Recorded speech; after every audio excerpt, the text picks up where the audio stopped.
Government ജോലി സ്വപ്നം കാണുന്നവർക്കും engineering ബിരുദധാരികൾക്കും ഇതാ BSNL-ൽ നിന്ന് ഒരു വമ്പൻ അവസരം.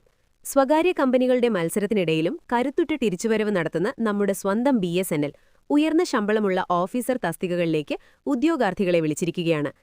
കേന്ദ്ര സർക്കാർ സ്ഥാപനമായ ഭാരത് സഞ്ചാർ നിഗം ലിമിറ്റഡ് അഥവാ BSNL 2026 വർഷത്തേക്കുള്ള തങ്ങളുടെ പുതിയ റിക്രൂട്ട്മെന്റ് വിജ്ഞാപനം പുറത്തിറക്കിക്കഴിഞ്ഞു. സീനിയർ എക്സിക്യൂട്ടീവ് ട്രെയിനി തസ്തികയിലേക്കാണ് ഈ നിയമനം നടക്കുന്നത്. വെറുമൊരു ജോലി എന്നതിലുപരി കേന്ദ്ര സർക്കാരിന് കീഴിൽ ഒരു മികച്ച കരിയർ കെട്ടിപ്പടുക്കാൻ ആഗ്രഹിക്കുന്നവർക്ക് ഇതൊരു സുവർണ അവസരമാണ്. ആകെ 120 ഒഴിവുകളാണ് റിപ്പോർട്ട് ചെയ്തിട്ടുള്ളത്. ഇതിൽ 95 ഒഴിവുകൾ ടെലികോം വിഭാഗത്തിലും 25 ഒഴിവുകൾ ഫിനാൻസ് വിഭാഗത്തിലുമാണ്. ടെലികോം വിഭാഗത്തിലേക്ക് അപേക്ഷിക്കാൻ electronics, telecommunication, computer science, IT, electrical തുടങ്ങി പ്രധാന എഞ്ചിനീയറിംഗ് ശാഖകളിൽ ഏതെങ്കിലും ഒന്നിൽ 60% മാർക്കോടെ ബിരുദം വേണം. ഇനി ഫിനാൻസ് വിഭാഗത്തിലേക്കാണെങ്കിൽ CA അല്ലെങ്കിൽ CMA യോഗ്യതയുള്ളവർക്ക് അപേക്ഷിക്കാം. പ്രായപരിധിയുടെ കാര്യം പറയുകയാണെങ്കിൽ 21 വയസ്സ് മുതൽ 30 വയസ്സ് വരെയാണ് നിശ്ചയിച്ചിരിക്കുന്നത്.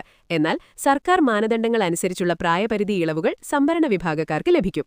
ഇനി എല്ലാവരും ആകാംക്ഷയോടെ നോക്കുന്ന ശമ്പളത്തിന്റെ കാര്യം നോക്കാം.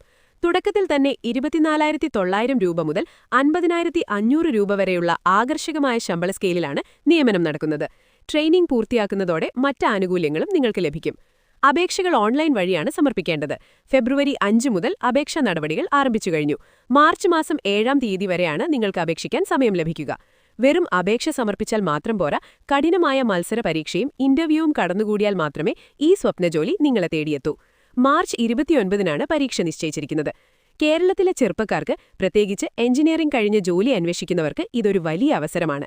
സമയപരിധി അവസാനിക്കുന്നതിന് മുൻപ് തന്നെ ഔദ്യോഗിക വെബ്സൈറ്റ് വഴി അപേക്ഷകൾ സമർപ്പിക്കാൻ ശ്രദ്ധിക്കുക. ഈ വിവരങ്ങൾ നിങ്ങളുടെ സുഹൃത്തുക്കളിലേക്കും എത്തിക്കുക.